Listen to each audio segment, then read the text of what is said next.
This is Melissa, and today is the 18th of August, 2024, and I hope that everyone is doing all right. There are a few things that I want to share with you today that are in the news or on my mind, but I thought I'd start by telling you the Redux that I am going to play. This is from December 11, 2016. Our thoughts are light, trapped in prisms, nudged and prompted by algorithms. This was suggested to me earlier in the week by a listener, and particular because of what Alan had to say about the way that mobs are used, the mindless mob, the crowd, the people who can be led around and guided to do anything. I had been thinking about a different talk, which I listened to a couple of times, and I'm going to go ahead and tell you what that was. So this is like the bonus. If anyone who wants to do extra listening can listen to this talk from May 19, 2019. Welcome to Bedlam, where minds are limited, contained, where CGD's wild men rule over mass of the tamed. CGD is Charles Galton Darwin, and the Next Million Years was the book that he wrote, and he talked about the wild men. So you've got us, the class of people who will be worked on through modification, I'll just say that, various forms. We will be changed into the tame, docile creature that they want us to be. They maintain their wildness. Our guardian class, they retain their wildness. That too was an excellent talk. And what was on my mind when I was considering that was, again, indoctrination, propaganda. But I think that concept ties in as well with how the mindless mob is used. And that's one of the things that I was talking about last week. Propaganda is so complete now. It is so all-pervasive. It is in everything that we read, that we watch, our whole education system. Breaking out of it is nearly impossible. One of the things that I think was so helpful with the way that Alan presented information was to keep, for the heart of thinking, keep going over the same material over and over to show from their own writing and their own mouths how they do this, how we are born into a system. It existed when our parents were born into it, and so they think it's natural, and they show us that it is natural. So the chances of breaking free from this are very slim. And one of the things that I have found interesting and in a way alarming in the last few years is that some things have become so obvious that people who were completely indoctrinated into the system, and you might say at home in it, said, oh wait, this isn't right. And I touched on that a little bit in the conversation that I had with JP and Julie on the last Real History that I did.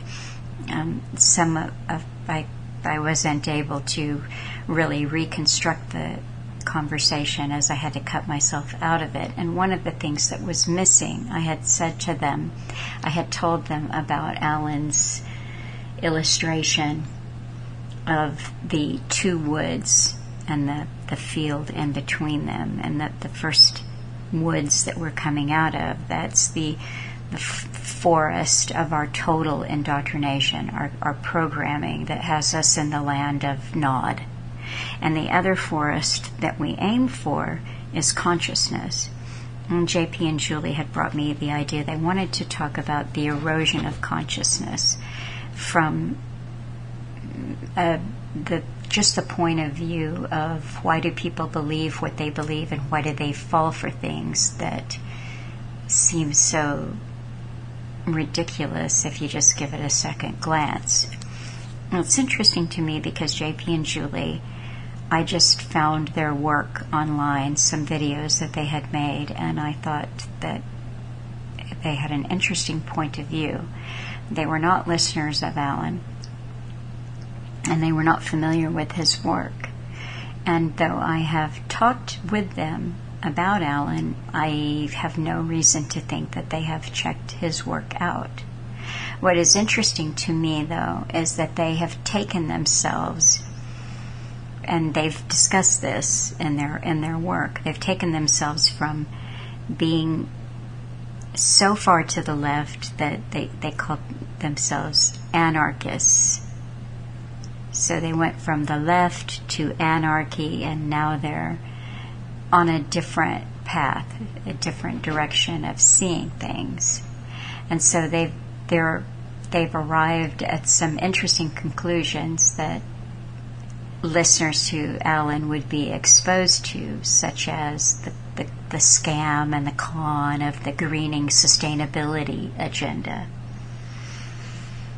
But one thing that I notice in talking to people in general is that we all tend to find that place that we can go, aha, that explains it all.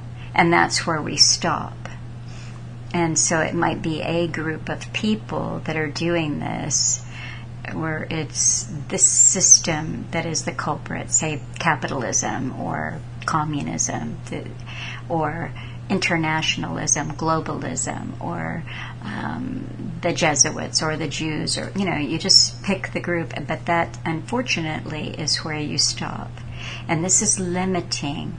And this, I believe, that stopping at one of those places is part of the landmines that are in the open field between the forest of your consciousness, your awareness, and the forest that you're escaping from, which is your total indoctrination, zombie land.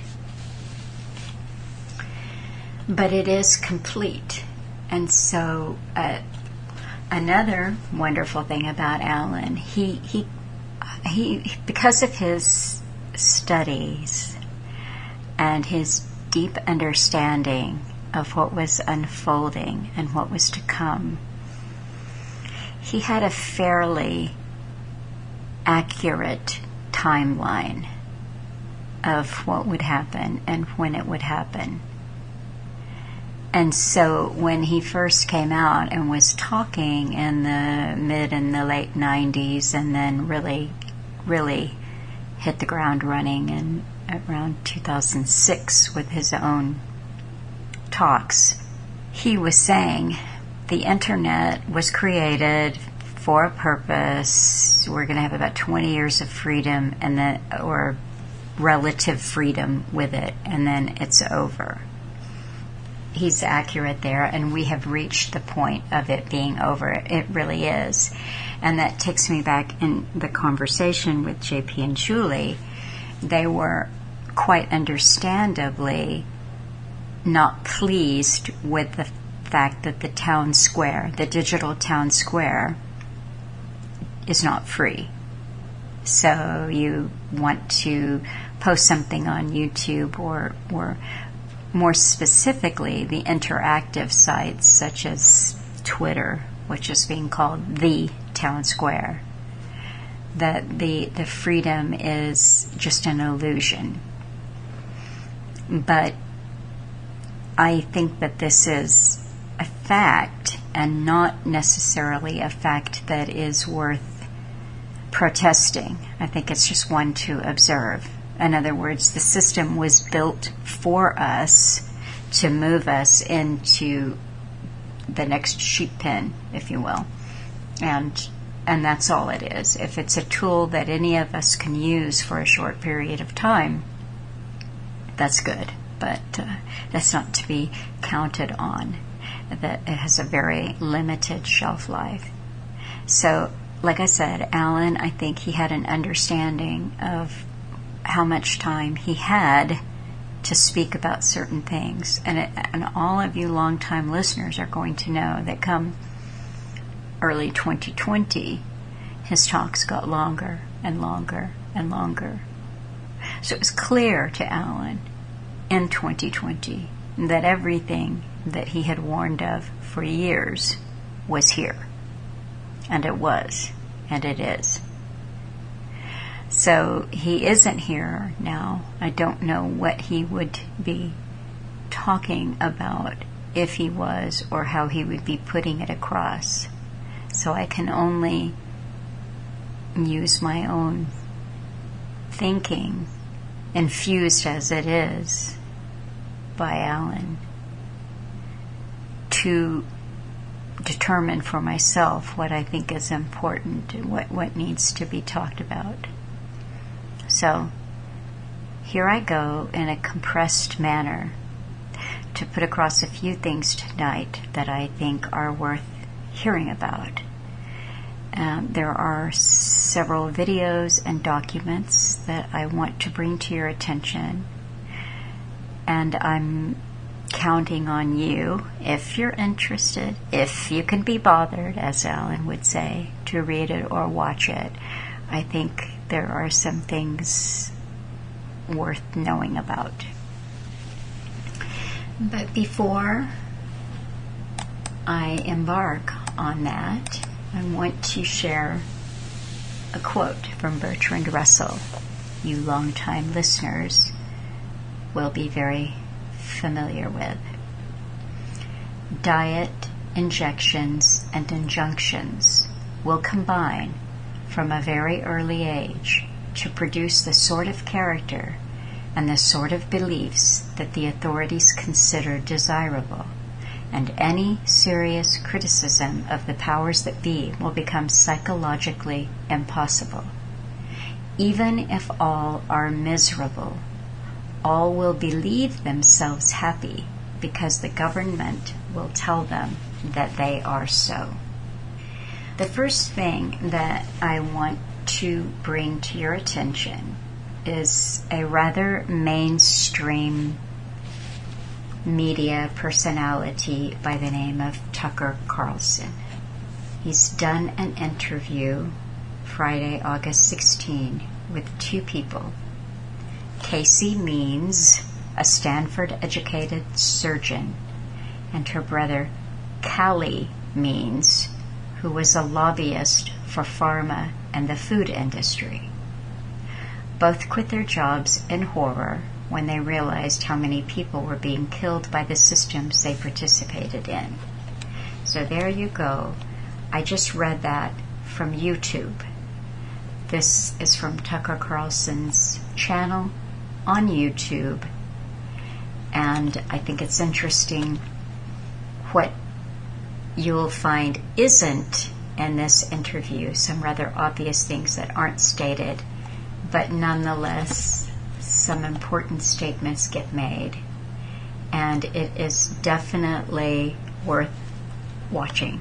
It's it's over 2 hours interview, but it is packed full of information that I think you will find interesting, illuminating. Some of you may already know these things, but some of you may not. And there's a caveat here. Like I said, we live in a world in which we're totally surrounded by propaganda, by the proper way of seeing things. So I've just recommended to you an interview. But the Casey Means, here she is. She's a New York Times best-selling author. Her book is called Good Energy, The Surprising Connection Between Metabolism and Limitless Health. So she's talking about the kinds of things that she says in this interview they're not taught in medical school. the connection between what we eat and how we feel and all of these things. She never practiced as the surgeon that she trained to be, because she said that she had her eureka moment of disgust with what she was doing when she was just finishing up her training. But what I'm saying is it's a New York Times bestseller, you see. So whatever she and her brother are exposing and whatever they've said to Tucker Carlson, it is still within, it's under the umbrella of what is okay to say. Okay? So that's that. I'm going to just say here that I have some things to say that will not be for the YT channel. So if you YT listeners want to go, you can find that on another channel. I want to talk a bit about information and misinformation. A word of caution, because we're now in the AI age, where AI is increasingly going to be generating content that we look at. And this is going to become a part of warfare. Countries will use AI-generated memes and stories and websites, and bad actors, as they call them, will be using this, and we are increasingly going to find ourselves the recipient of misinformation. Here's a little bio that he's put up about himself with some of his publications. My work integrates research in linguistics, psychology, and communication theory to describe ways in which power centers design and conduct propaganda campaigns. How can disinterested observers understand discourse as part of a much larger experiment in which dominant political forces shape perception and influence opinion? Can observers extrapolate meaningful data from public opinion that verifies the conditions of the experiment, who the experimenters are, the subjects, and the control group? So I kept going on. At this point, I've become, I need to know more about this writer, this professor. And I found a paper that he was one of the authors on in 2018. This was listed under the Edward S. Herman and the Propaganda Model Today. Okay, that's one of the key words there. Other keywords in this search are propaganda model, political economy, power, social control, communication studies. The title of this paper from 2018, The Propaganda Model and Intersectionality, Integrating Separate Paradigms. Now, just reading the abstract here just really got me thinking about, well, a lot of things. The world is currently witnessing a revitalization of the right and of authoritarian political tendencies. Right-wing forces across the globe have been able to push misogynist, homophobic, and xenophobic discourses into the mainstream of politics and media. Whilst these developments have been fueled by the neoliberal economic programs unrolled since the 1970s, sexism and racism have always been anchored within the structures of real existing capitalism. This suggests then that many of the societal issues we are encountering today are rooted in structural disadvantage and oppression pertaining not only to economics and class, but also to gender, race, and ethnicity. Yet, approaches in communication studies and cultural studies have often engaged in separate interrogations of media misrepresentations in relation to either class and economics or gender and or race. On the other hand, intersectional scholarship has long highlighted how these societal spheres are interconnected and should thus be researched simultaneously. The Herman-Chomsky propaganda model constitutes the leading analytical tool to theorize and investigate media bias. The following contributions will conceptualize and illustrate how the PM, the propaganda model, relates to intersectional scholarship and societal structures. Okay, so now I'm getting a different idea about Daniel Brudi. Just keep going with him, and I see the paper that he co-wrote. I'm not sure if this is 2013 or 2017, or maybe there were two different papers, but this is called Okinawa Under Occupation, McDonaldization and Resistance to Neoliberal Propaganda. This examines the process of manufacturing civil society's consent to militarism and the effects of propaganda on the public mind in the context of contemporary Okinawa. It considers how civil rights and freedoms are represented and demolished as obstacles to states' security rationale and neoliberal expansion. It offers a sociologically informed model of propaganda control and resistance to militarism applicable to other societies with U.S. bases around the globe. So now, as I say, I'm getting a more complete picture of the writer of this paper that I just gave you the very long title for, that Daniel Brudi cited in his article. The IEEE is the Institute of Electrical and Electronics Engineers. And this paper is from the IEEE itself, I believe, their own publication, the Internet of Things Journal, Volume 9, Number 1, January 1, 2022. The article is entitled Internet of Bodies, a systematic survey on propagation, characterization, and channel modeling. I'll just read you the very first part of the abstract. The Internet of Bodies is an imminent extension to the vast Internet of Things domain, where interconnected devices, for example, worn, implanted, embedded, swallowed, etc., are located in, on, and around the human body that form a network. Thus, the IOB, the Internet of Bodies, can enable a myriad of services and applications for a wide range of sectors, including medicine, safety, security, wellness, entertainment, to name but a few. Now, another paper that Daniel Brudi co-wrote, Who Wants to Be a Slave? The Technocratic Convergence of Humans and Data. I have a better understanding of where he is coming from, but the propaganda model is important. He has cited it. I knew immediately Noam Chomsky, and I knew that Noam Chomsky has always been, of the left, so he's going to be coming at his take on propaganda as anti or counter capitalism.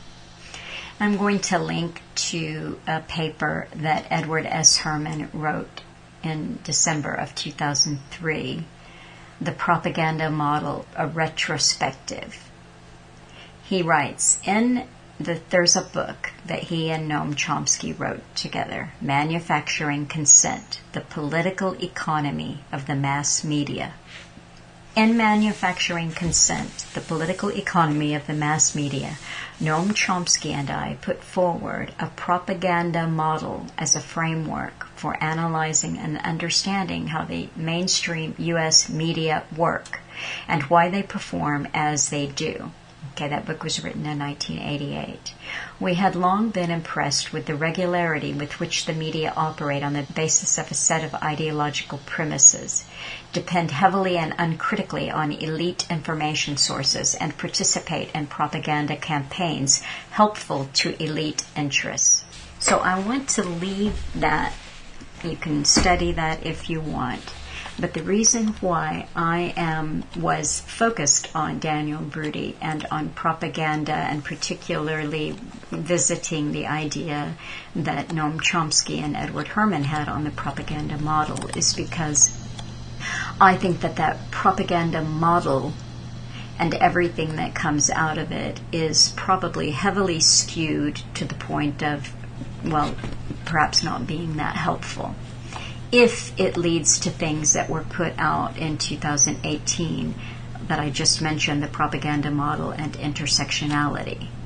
Okay, because remember that abstract started off, right-wing forces across the globe have been able to push misogynist, homophobic, and xenophobic discourses into the mainstream of politics and media. This is the trouble when you take your model or you make your model from the left-right dialectic. And this is the problem with for most of us who are trying to navigate our way around propaganda.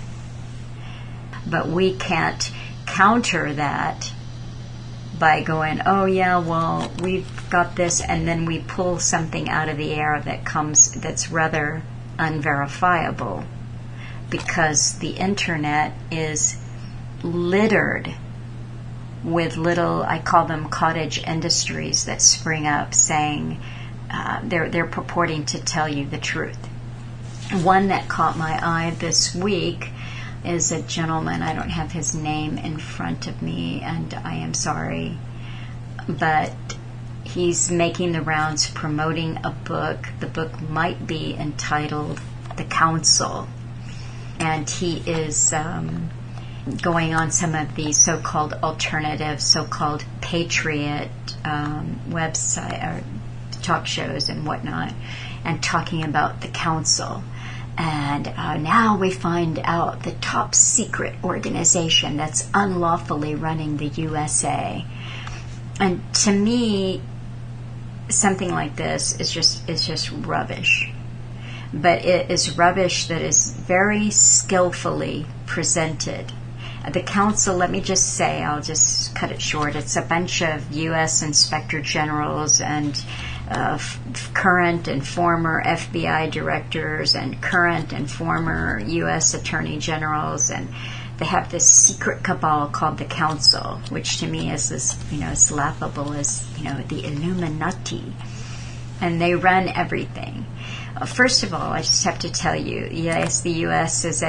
seems to be a powerful country in the scheme of things for the last many, many decades. And yes, the baton was handed over from the United Kingdom. We know that. But any time, whether it's the U.S. or the country that you live in, any time the cabal comes into a national idea, it's some cabinet member or somebody, some panel. To me, this is a really laughable explanation. And I could go, this council had different consultants and advisors. It had a political arm and an entertainment arm.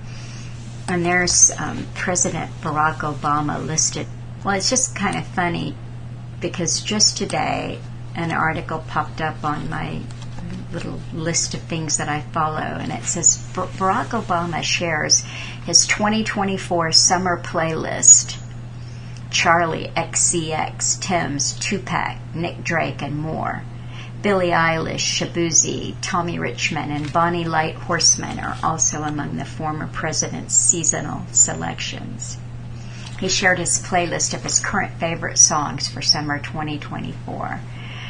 It goes on and on. Beyonce, Pharoah Sanders, I don't know. Just with summer winding down, I wanted to share some songs that I've been listening to lately. And it wouldn't be my playlist if it didn't include an eclectic mix, Obama wrote when sharing his selections. I hope you find something new to listen to. And he's got it all. There's something for everybody on his list.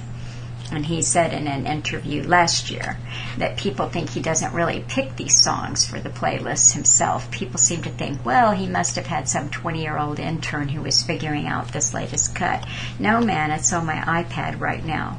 Okay. Alan often talked about how our heroes are given this backstory, and I see it all the time. I see it with pretty much everyone that I look at. I mean, first of all, do we really think that the man who's giving us song playlists is the man who's pulling the strings of the political arm of the council? I mean, this is theater. This is propaganda, and it's very clever, and it's insidious. It's all around us. And it's the same kind of propaganda that tells you that Musk is the savior of free speech, and X is the new digital town hall where we all get to have our say.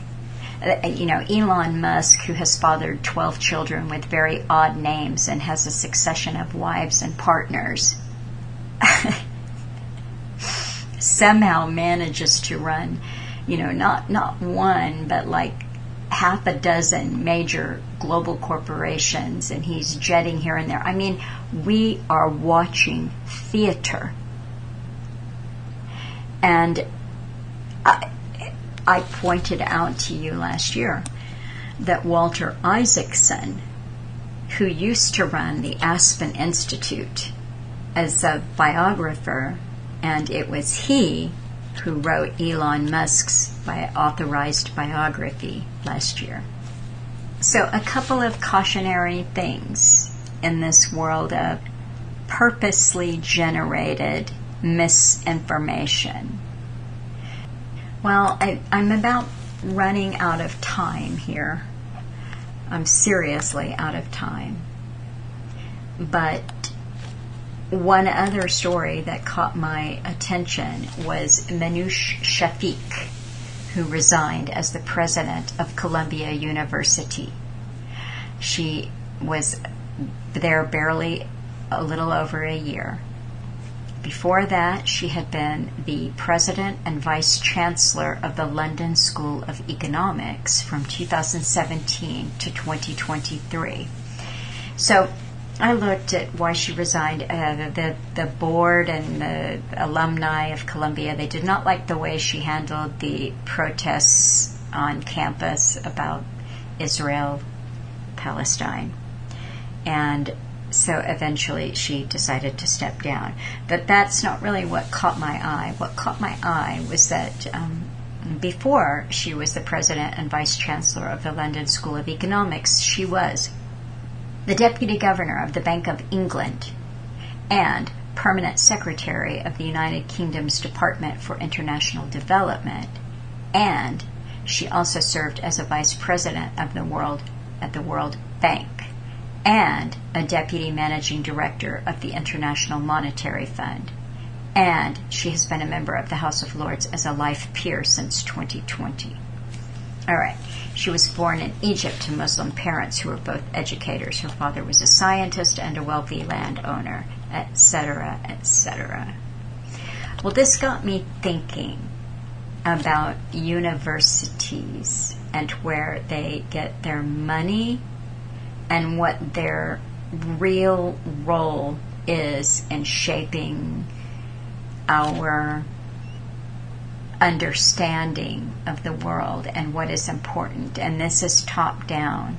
The people who go through our top universities are the people who will end up being in politics and in business and in education, etc., etc. This is very important. And if you look at any of the top universities, you're going to find a similar type of person who is running, who is the top position, the president of the university.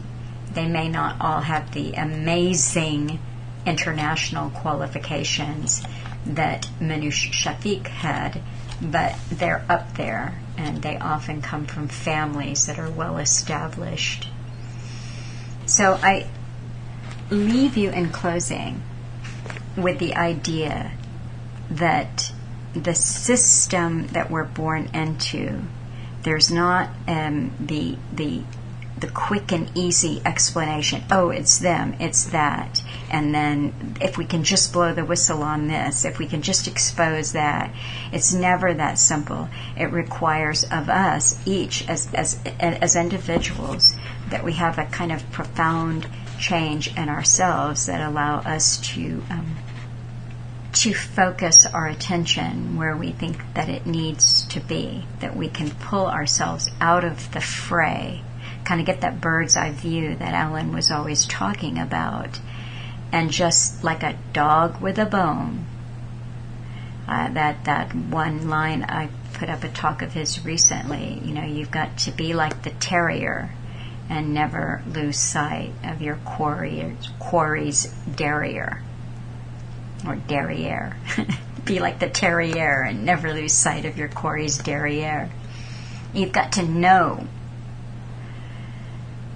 who the enemy is, and that takes the bird's eye view. That takes pulling your focus out. Because if you're myopic, you're going to get sucked into left-right politics or some intrigue with lots of names dropped at you, like the council, or and there are just industries. And the alternative, don't think for a moment. And remember, Alan always pointed out that this was set up by the CIA. They never walked away from that. So the things that we consider to be alternative also are controlled.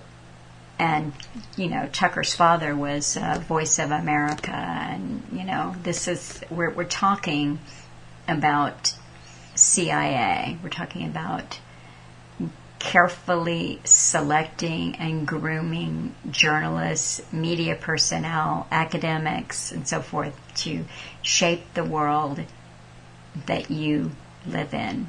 So that everything that you see, I like the word that JP used in that real history that I just put up, is curated.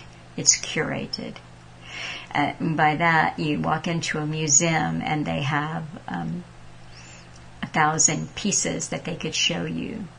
They show you 100 of those. Why did they choose those 100? What is the narrative? What are they trying to get you to see and not see? So anything that you look at, but especially somebody like Tucker Carlson and this brother and sister, you just have to understand that we don't get a silver bullet.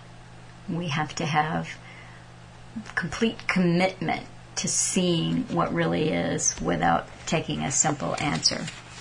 So I close by reminding you that a very good book for a deep understanding of this is Foundations, Their Power and Influence. And there's quite a lot in there.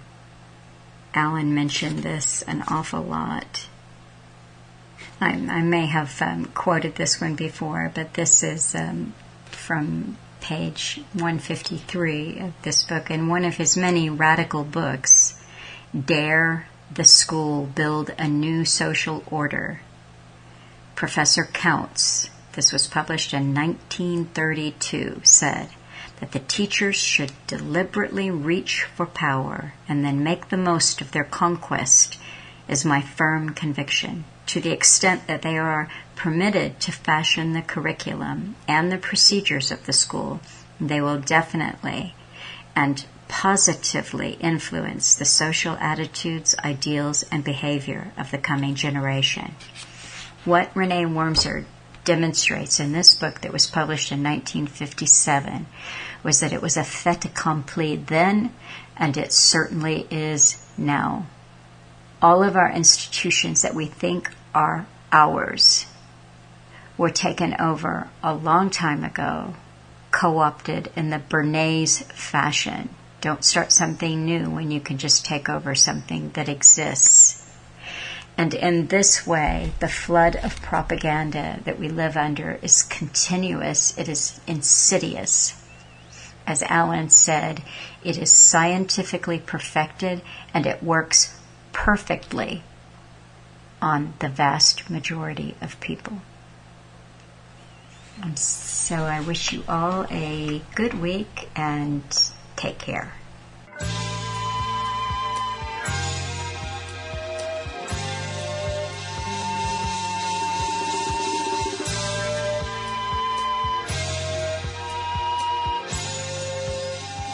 Hi folks, I'm Alan Watt and this is Cutting Through the Matrix on December the 11th, 2016.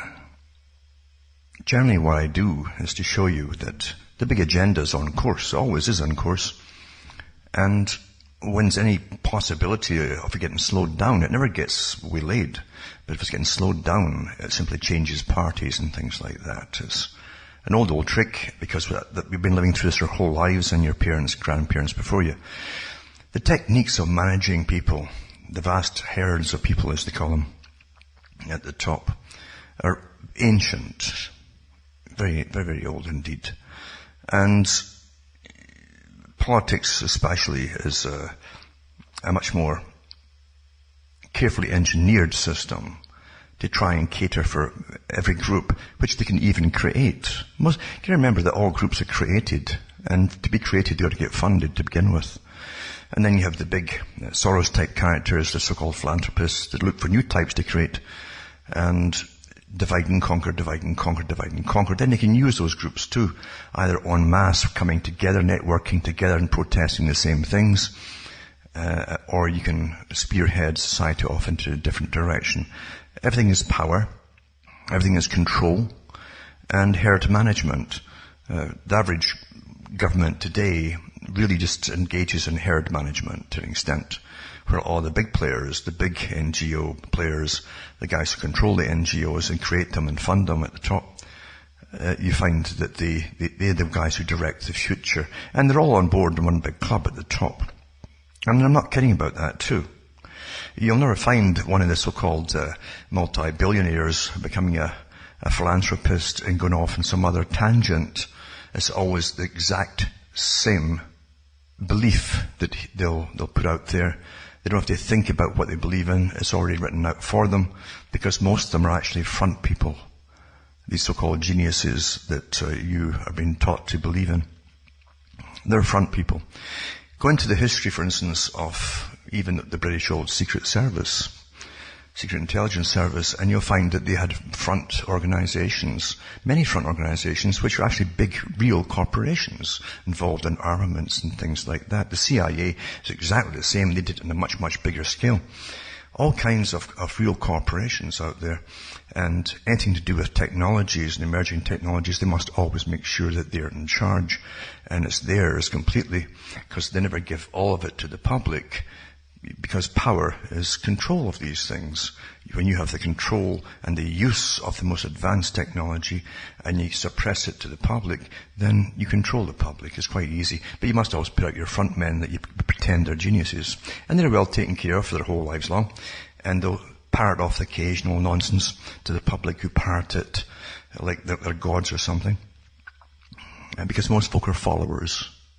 And most folk really want to believe that they're on the cutting edge of in an open society where everything, all truth is being told to them. They really want to believe, even though daily on the news, even on what passes as news, they're getting lied to, and occasionally it's found out too. They still never learn from the fact that news is always being exposed as fake down the road. How can you have real news when most of reality is generally sealed up and under the Official Secrets Act for about 50 years at least?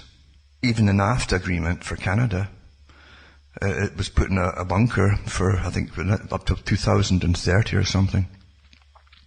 And then it can be resealed for another 50 years or whatever. And that's how things really, really happen. Same with all the stuff to do, never mind JFK, my God, they're going to town with that. If you want a career as an author, just keep rewriting these books. All the investigating stuff has been done, and you just need to copy all the previous books. It's quite easy, and put your own spin on it, and you can go do the talk shows. And same thing happened with 9/11. A great career for folk who want to keep rehashing it. But the thing is, you'll find out maybe in 50 to 100 years the truth about these things. Because they're all, when something is sealed for a period of time under Official Secrets Act, then it means that the whole population has obviously been lied to. And there's a reason they don't want you to know that at the time. And that's how things really go. It's only now, as I've mentioned before, that some of the truth of even World War I, the real causes behind it all, are being released for the first time to the general population. World War II will have to take its turn down the road eventually as well. But when you're living through these these con games, remember that most of life is a con game. There are much, much bigger powers at play than the people you think are running your countries. Much, much bigger. I'll give you an example. For instance, you have to think that people are actually mad at the top. They're always just plain and simply mad. They're mad people for allowing craziness to occur that could have been avoided. So either they're mad or it's part of some other plan, you see. When you think about the ice storms, for instance, they've had in Canada over the years, where whole big cities can be shut down totally, all electricity is out. And when they push, like Quebec or Montreal, mainly electrical heating, you have no heat. And then the government's asking folk to donate their electric gas generators and so on to help these poor souls survive until they get electricity up and running, maybe in a month or 2 months, maybe 3 months' time. And yet with all of these things which we know about, the government is still pushing so-called clean fuel, which is nuclear fuel. In a country like Canada, where we could have all the electrical supplies and a lot more to go into the States from massive dams, hydroelectric dams. But no, it's got to be nuclear. Because big corporations own all, monopolies. And if they go down through electrical supply, regardless of electric is electric, it has to get traveled to the homes by power lines. If it goes down, because of storms or whatever, then people just will freeze to death by the millions, because they won't have access to alternative means of heating themselves under all the pollution and carbon taxes laws and so on. So they're either all mad, or this is part of the big plan, including depopulation. And what would that teach you? Apart from getting angry about it if it happened, you see.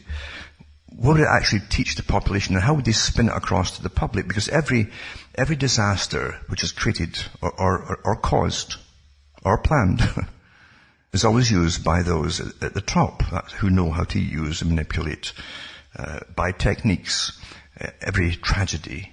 And that's why they often create tragedies too, to get something else through. Well, they would tell you, well, look what happened. Well, it wouldn't be because they all froze to death because the power went out. It would be because there were too many people in the first place living outside of the big cities, probably. And they'll tell you that, we can manage the crisis easier and faster in the big cities. And yada yada. They'd have many, many reasons and things to fulfill by using the so-called tragedy and by causing it in the first place. Because obviously, if you have a few methods of heating yourself, and the most obvious one has worked for thousands and thousands of years, which is wood, in Canada, for instance. Other countries have had stacks of coal, and plenty of coal at that, for that matter. And of course, they've got the children all, as soon as you say something, Pavlovian response, they go into shock about smoke, and they're completely ignorant of the fact that with all the modern scrubbers and filters they have in these systems that they create smoke, there's no smoke coming out. It's all burned. All carbon is literally recycled, burned and burned and burned. So nothing is excess. But that doesn't matter, because facts don't matter when there are big agendas at work. But for any nation to ban, and they can ban it many ways. They can price it out of existence. They keep fining you out of existence. They can license fee it out to the extremes so you can't afford it out of existence. There are many ways to do things. But if the fact is, when governments mandate this is the only system you can use, which is for some big monopoly, then you're being murdered. You're being set up to be murdered, really. And given no choice to save yourself in time of crisis. Big plans. It amazes me how people think they're free. It truly does. And it amazes me even more to see people run off to vote for politicians who say the right things during election time. And no matter how many times that you tell them or point out in their own lifetime what things have happened that they've all fallen for, they fall for the next one again and again. They want to believe that there really are modern day messianic humanists out there who are out there to help and save them. They want to believe that so badly, which is a result really of socialism. Socialism can take many forms in it to an extent. If you look at the old monarchy system, before they gave you the front organization called Parliament, then you had all these people getting hired, the Alan Liddell type characters who would sing songs about how wonderful the king or the queen was, and how they were the father or mother to the people, and etc. So you're always an infant to the great mother or the great father there, who provides everything and really cares about you. That's what you're told. You can't get near them, because they kill you if you're a peasant, so on. But the fact is, you're taught to revere these people because they're somehow superior and better than you, and they're closer to the big God than you are because they're up there and you're not. It's quite simple, isn't it? So it's a form of socialism too. And they would take most through the nobility and extraction of taxes, which was done through all your crops and everything. About 60% of your produce was taken from you.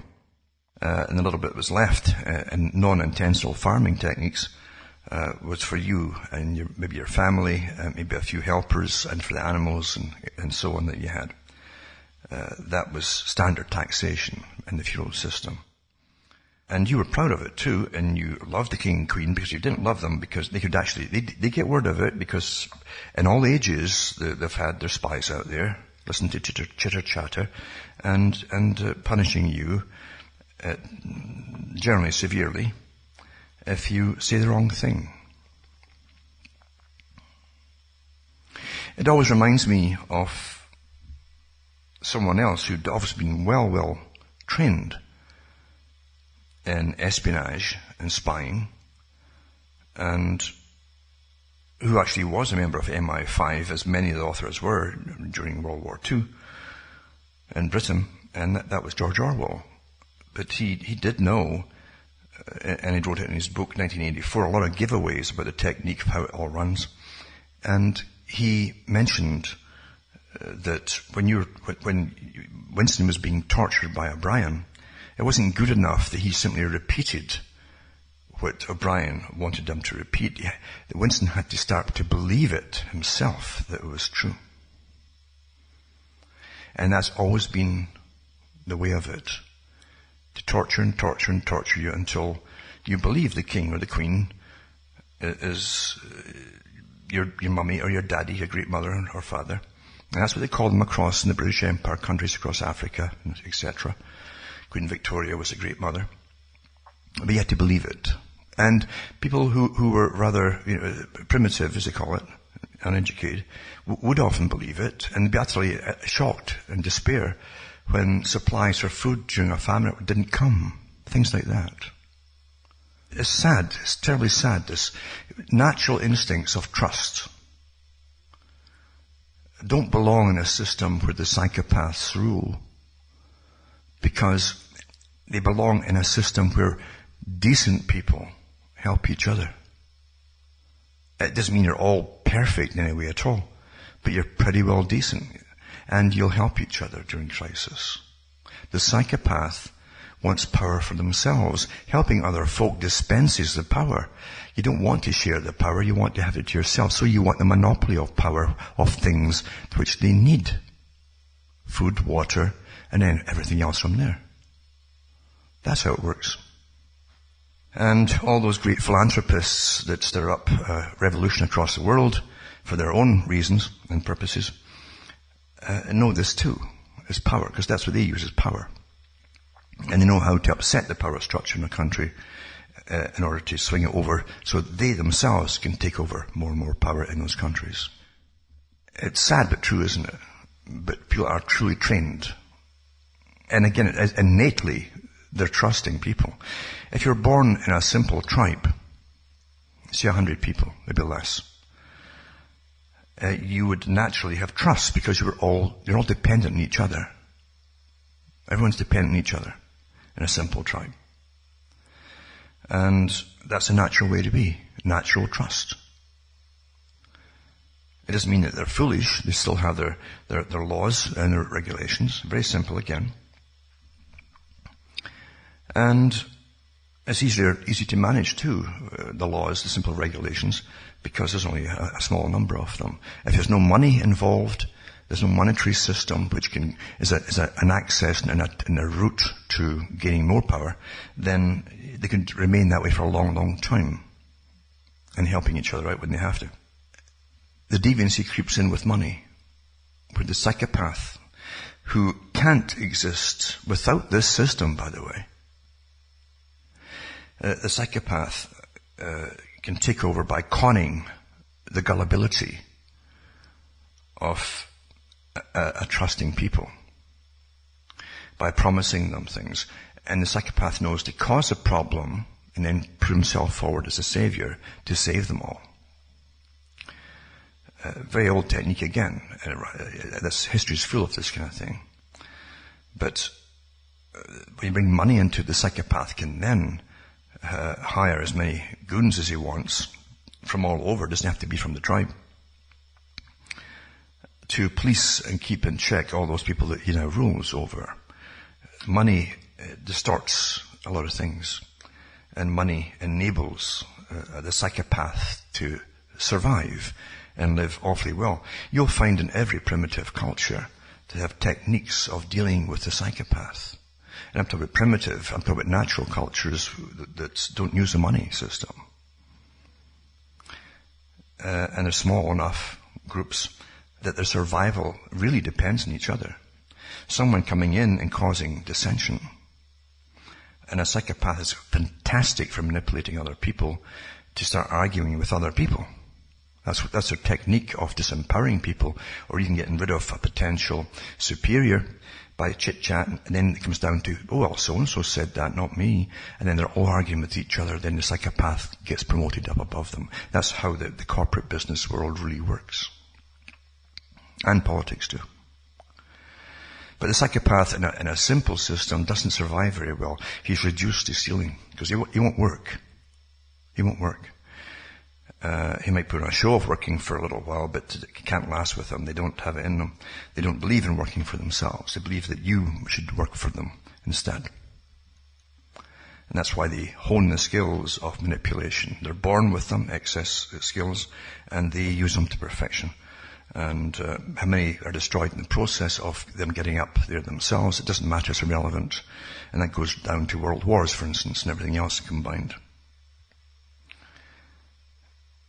Therefore, you can take for granted in your lifetime, you're always going to have strife. There's never peace. Never peace. You've always got the Soros types, and he's only one of many in the same big, giant octopus club at the top, who can stir it up when it suits them, and they profit off it too. And they put all the memes forward, and all they bribe a lot of politicians. Yes, they do. They bribe them. Of course they do. There's nothing new in politicians taking bribes of all kinds.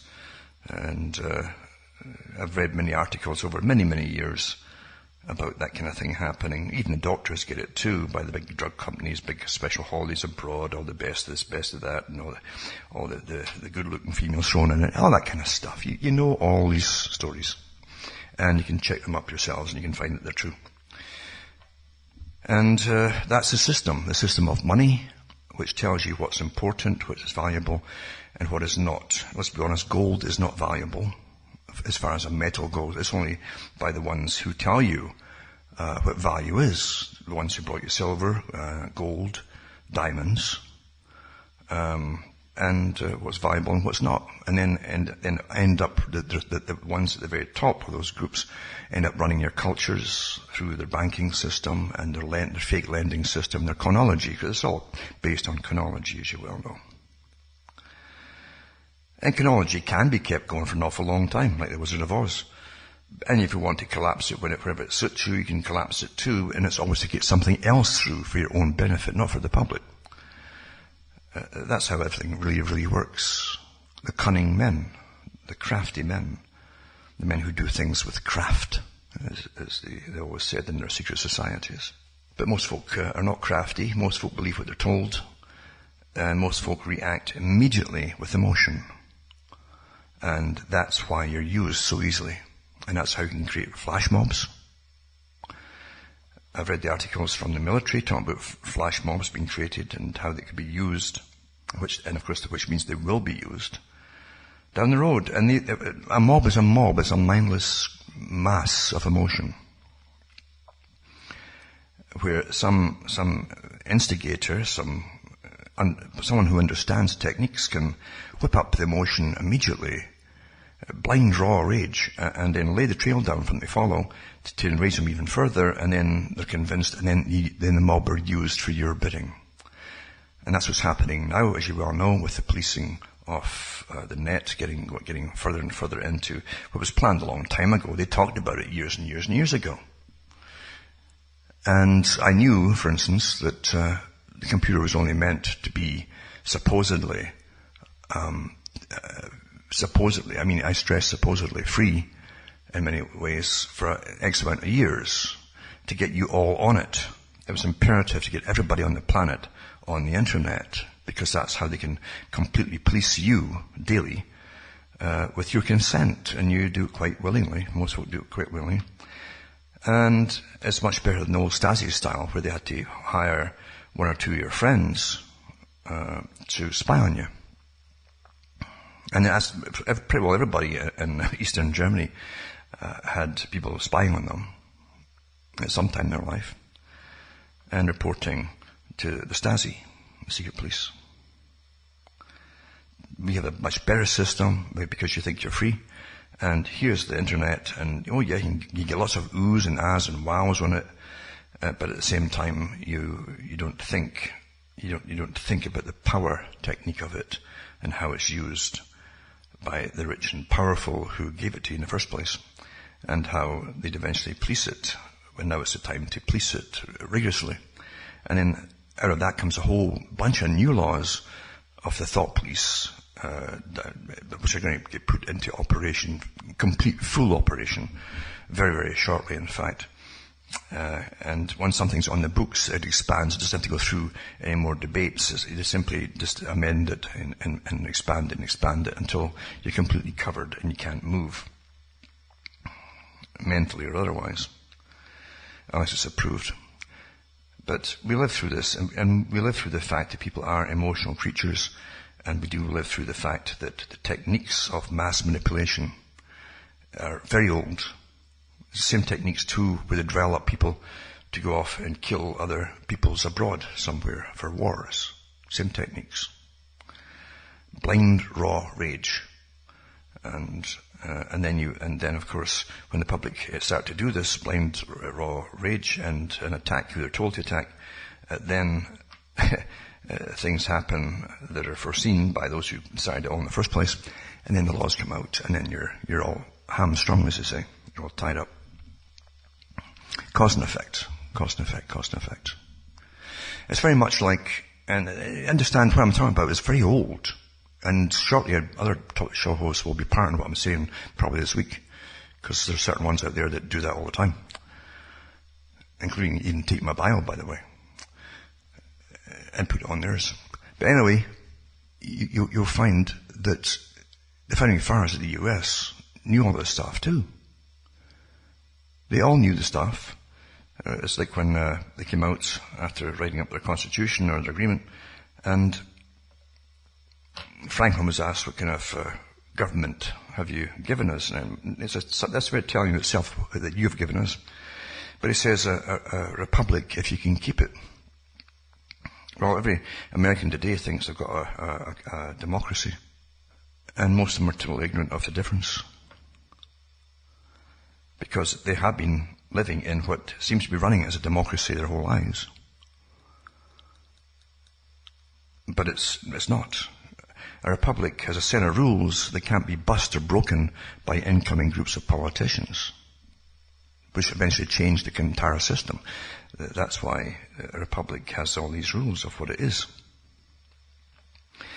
But also they knew, and you find it with Jefferson, for instance, he knew that if you give people the right to manage their own affairs individually, that would be the ideal system, where everyone would mind their own business, help each other when necessary, voluntarily, and not demand that other folk believe or do as they do.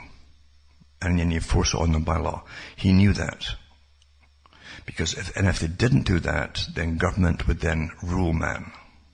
And rule is different from just govern man. It's rule man. If you can't rule yourself and govern yourself, you will be ruled.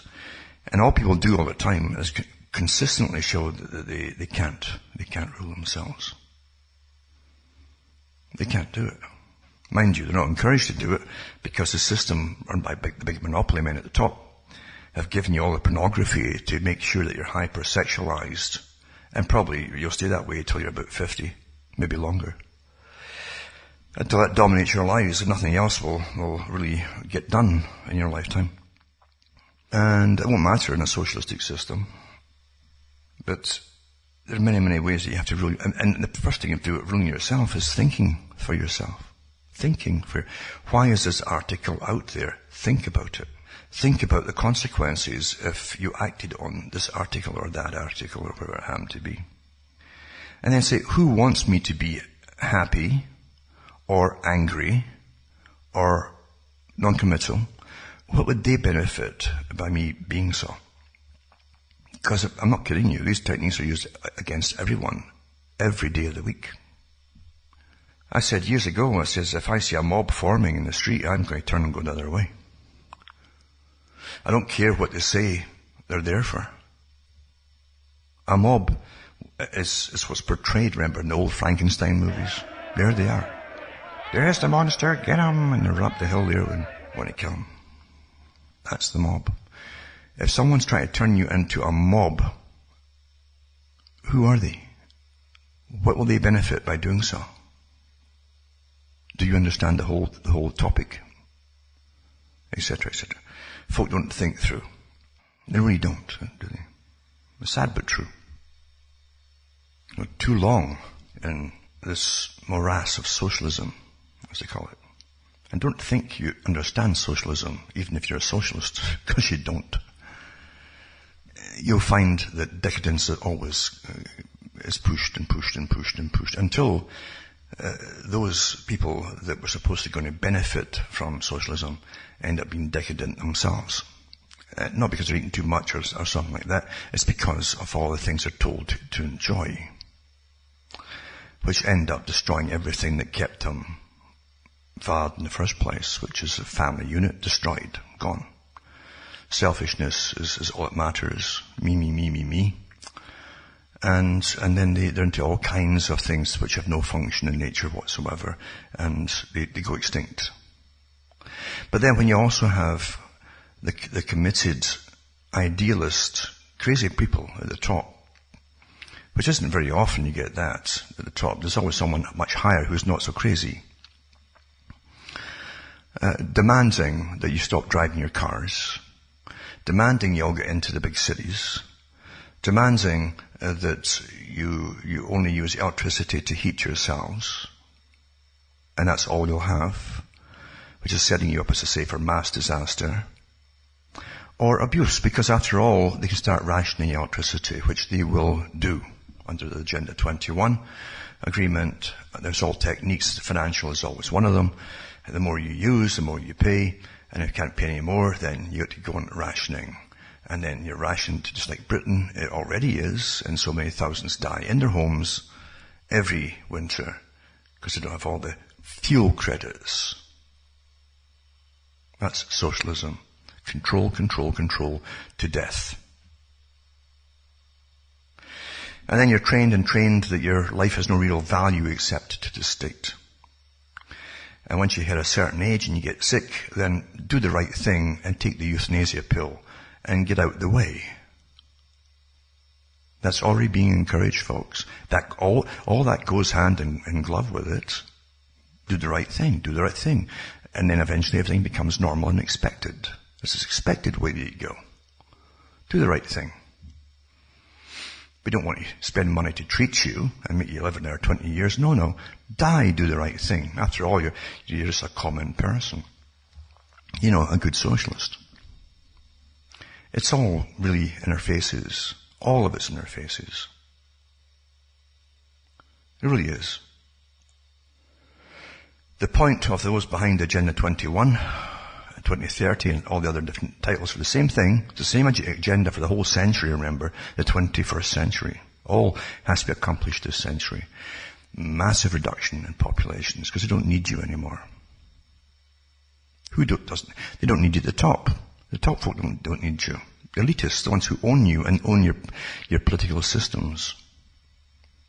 Completely.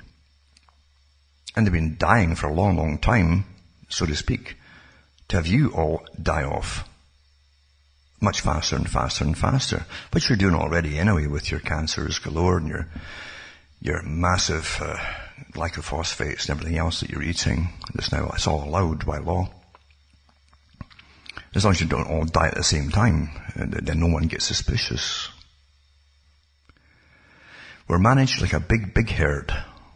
Unfortunately, we too often behave like a big herd as well. Prompt them and here they go. Here's the nudge from Sunstein and away they go. Nudge, nudge. Away they go. You can get folk by using psychological warfare and indoctrination to do anything that you want them to do. And the trick is always to make them think they're in charge of themselves. All the way. To the end. It's beautiful, really, when you understand it.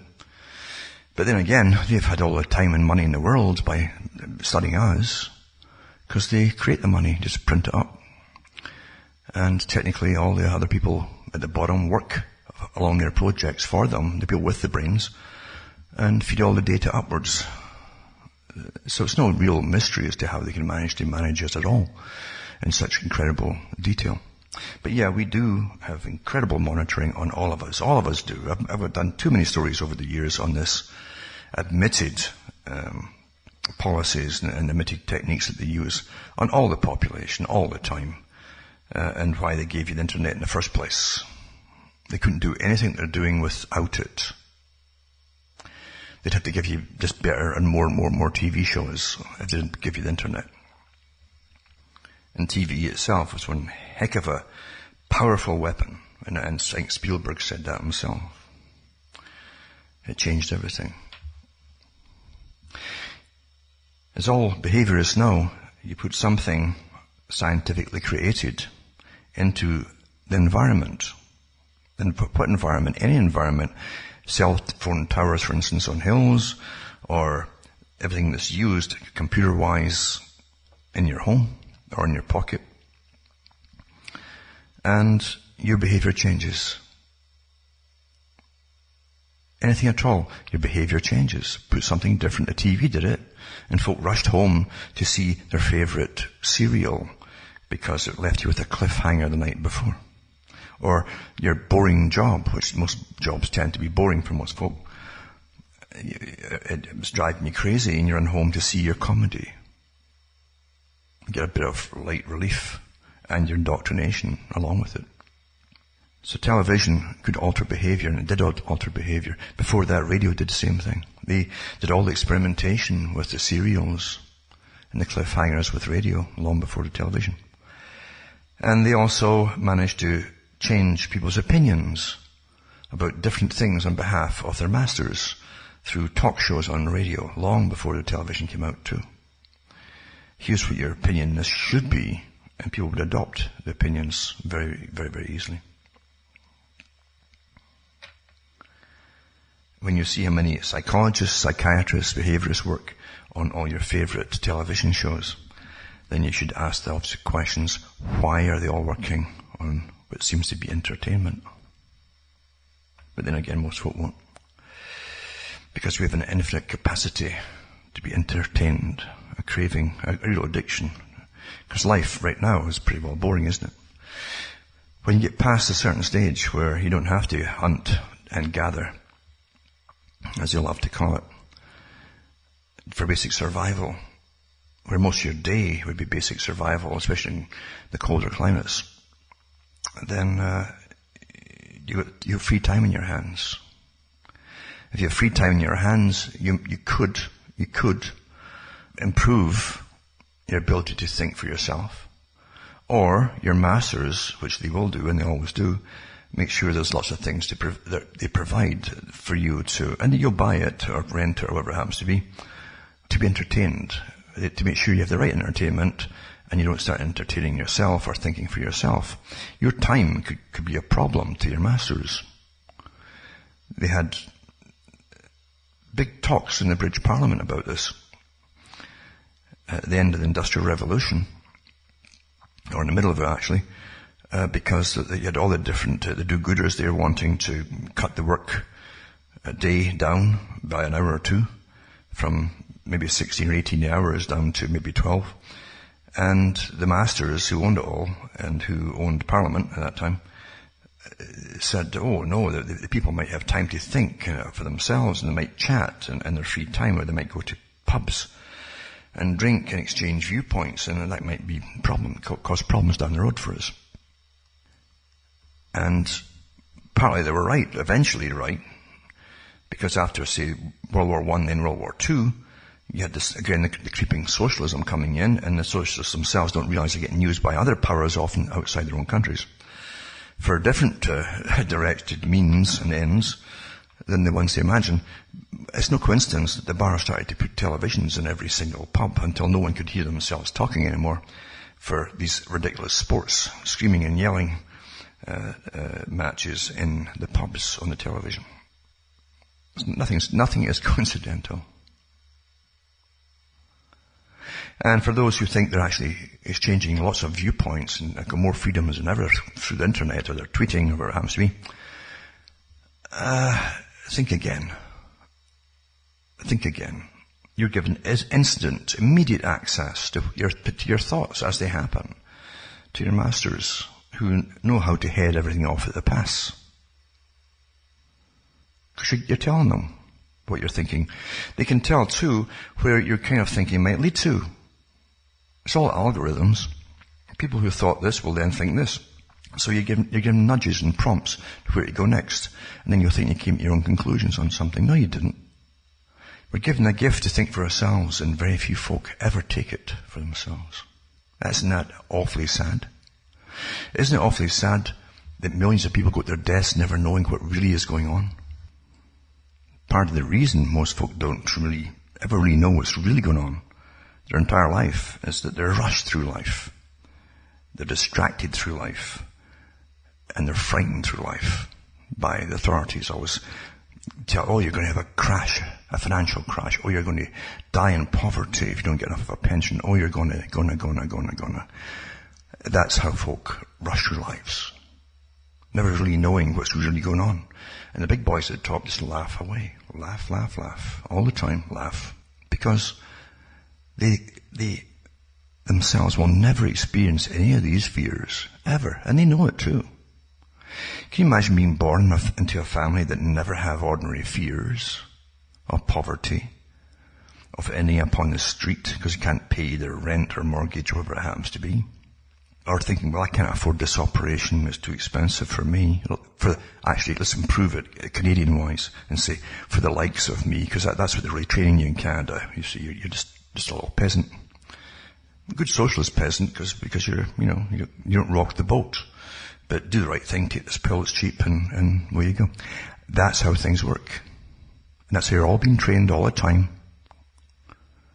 And at one time, you could look around the world for countries that give you some peace. Remember, this is a world order. They don't want anyone to escape it, but there are a few places you can still go to and hopefully live a few years of your life in quasi-peace, as opposed to what's happening or getting rammed down your throat at home. But it's rather sad, isn't it? It's very, very sad. I'm just going to touch on a few articles tonight. That's all. Just touch on them. Not to scare you, but to show you how buttons get pushed at a very high level, and everything goes into operation at the same time. to push certain things through agendas, through certain memes, through that kind of thing. It's all worked out that way. And we already have, for instance, other countries lambasting Canada about being so far, far left socialistic, idealistically socialistic, with all the things that are happening inside of it. I read one article recently from Israel, in fact, and they don't mess around about anything. And basically they're saying this is the end of the country when they can't really stand out for themselves anymore under the massive socialistic system, where literally people in the federal government are often selected, especially with this present regime, by where they came from or what genetic background that they have or whatever it happens to be. Nothing to do with how well will you help run the country. Or maybe it just tells you that they're all front people and it really doesn't matter anyway. That's maybe truer. Could be that. But see, Israel's bashing it, saying it's the end of it and so on. And I understand what they mean by that.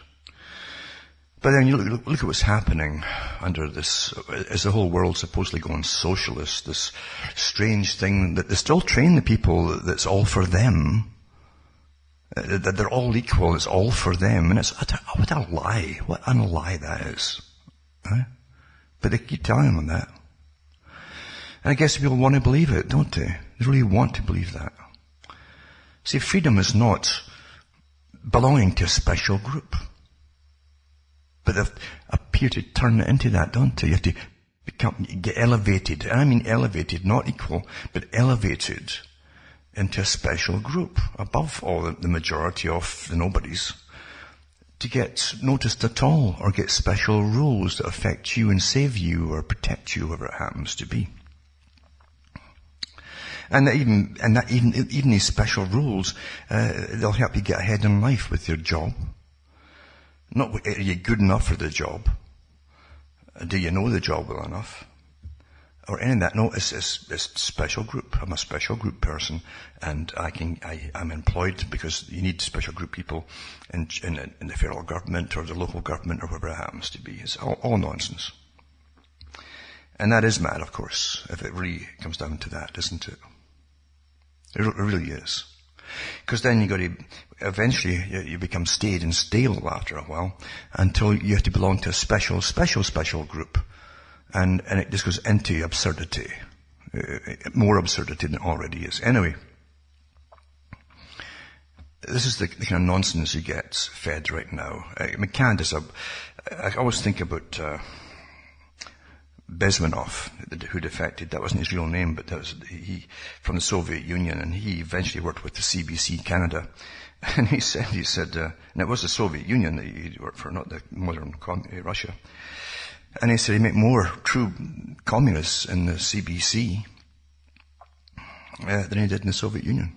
And he wasn't just quipping and laughing about it; he was telling the truth.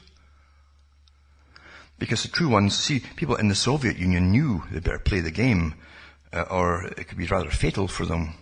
But they also knew the truth of it, because they lived in it, to the extreme of it. And whereas Canada's still trying to get there. But BBC was the same in Britain. All national, governmentally run organizations are the same as propaganda purposes, even though the BBC is a big chunk of it is now owned by the CIA, believe it or not. I read the article on the air years ago. Everything is for controlling your mind and your brain and prompting you. Enjoy this documentary, enjoy this movie, now emulate it. I mean, that's what it's all about, isn't it? Now, this article here is to do with the white bashing that's going on for so long in Canada, by whites themselves too. They're, again, brainwashing and being good socialists.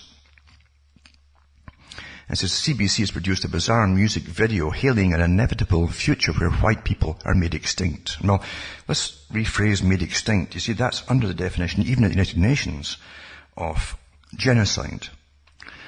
That would fit right in there. You know, even destroying a person's language comes under genocide. Everything is cultural genocide that leads to actual genocide, etc. But anyway, the CBC produced this music video for a comedy, supposedly.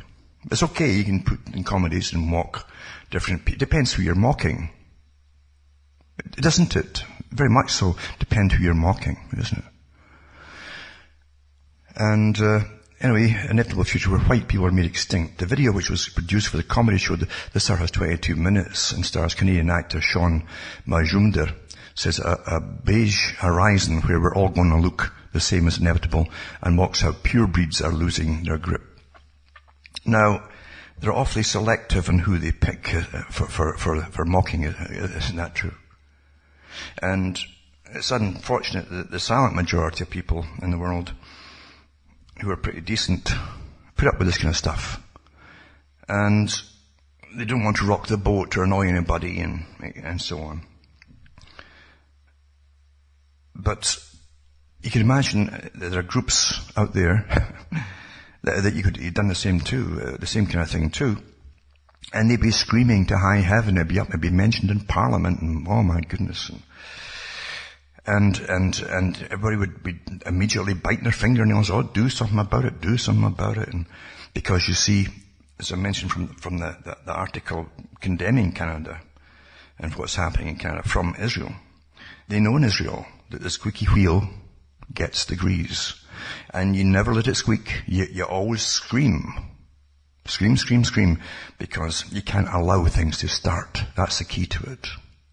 Once you start allowing yourself to be the target of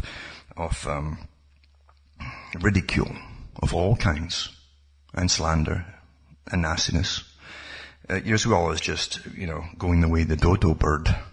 Hang up your hat for good, the grand finale. And in Canada, I guess you could take your euthanasia pill, and then leave the whole country in peace, right? That's what. But they want this go quietly and leave it in peace to all the folk who are then going to run it properly, right? Mm-hmm. So we're constantly being played with, constantly. But it depends who you are and what group you're actually shoved into. Where you put yourself into or not doesn't matter anymore, does it? Because your betters above you will shove you into that group. Oh, you're so-and-so. Yeah. Take all this nastiness. We have a modern society where, through unseen forces, there are people more victimized on a daily basis by authorized victimization by the system. And as I've said before, it's time that everybody started taking their share of the grease for the axle and screaming. Because if you don't, you will go the way of the dodo bird. Very simple. Now let's just go into also the corruption that's normal amongst all these folk who push socialism. And this article here says Clinton Foundation advised World Bank on contracts that netted donors millions of dollars. And the foundation's drug company contributors got majority of funds from tuberculosis program. I'll put that up just to show you a tiny wee bit of how the whole corruption works. I'm so sick reading this stuff myself because it's everywhere in every country. And all these big foundations are the same. And it says drug companies that donated to Hillary Clinton's foundations received most of the contract money from an international tuberculosis initiative after the foundation was brought on to manage the initiative's procurement operation, public records show.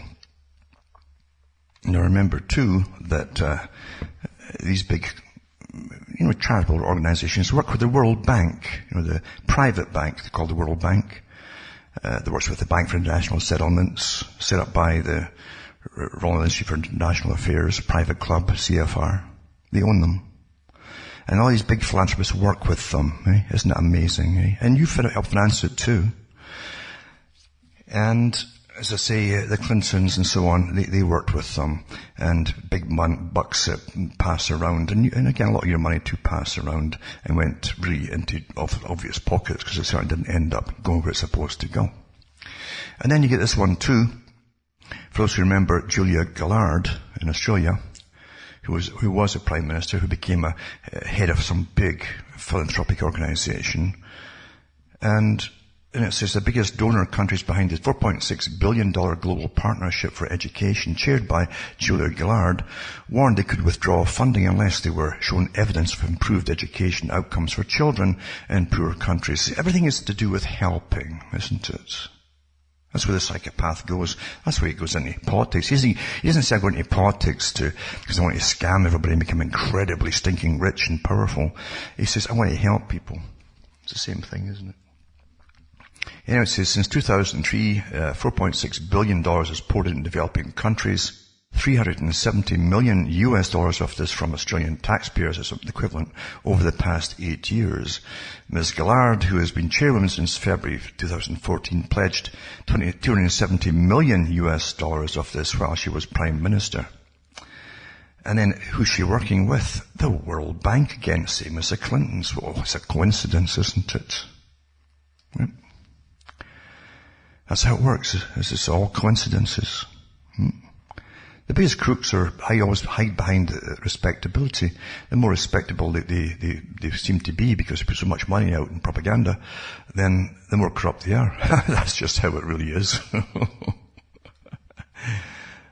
You've got to hand to psychopaths, because psychopaths are pretty good. They're not stupid, you know. They're not stupid. They understand how you think and how you're going to see things, and they'll make sure that you do. And he's a new one too for the recent election in the US. Hundreds of Canadian residents contributed money to the US candidates.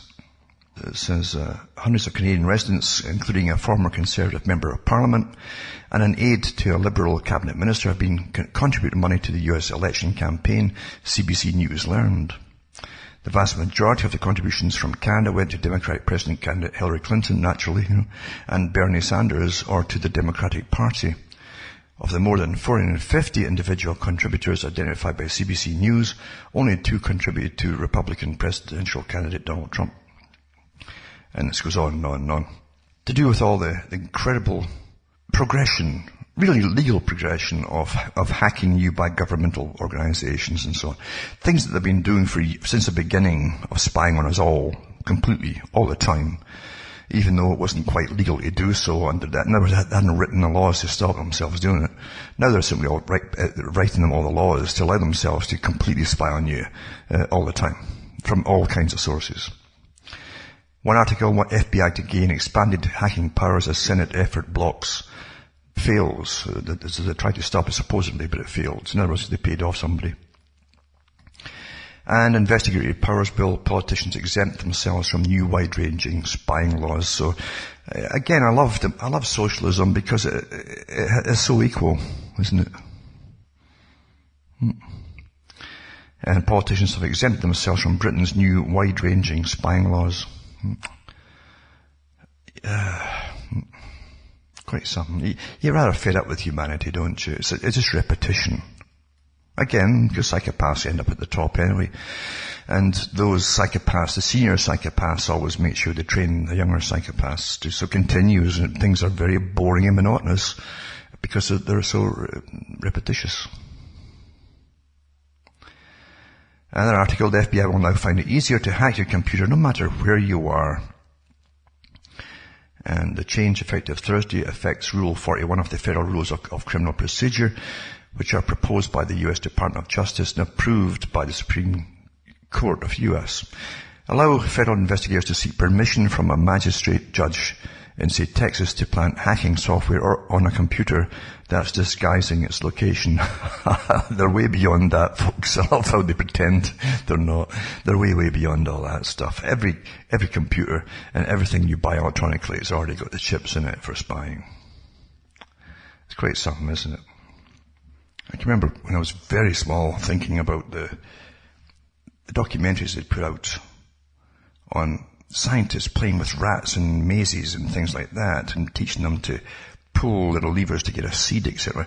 And I knew they didn't want to train rats to join the workforce, so therefore it was for humans, obviously. They were finding out all the different ways to prompt humans to do certain things. It's done all the time on us. It's incredible. When you're really small, you think, well, they could never do that because we're not rats or mice. But we really are much, much closer than you think.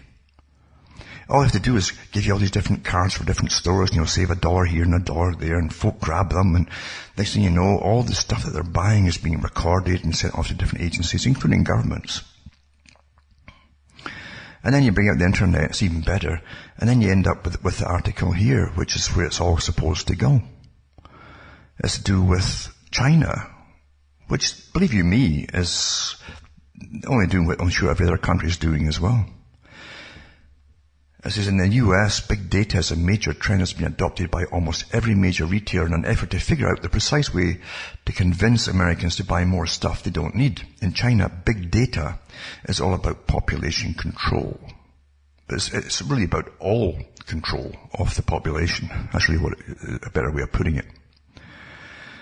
And he goes in through the Communist Party of China, which is a joke too, in communist, as far as communist goes, where really an oligarchy runs the whole country with slave labor, and no one can object to it because nasty things happen when you do.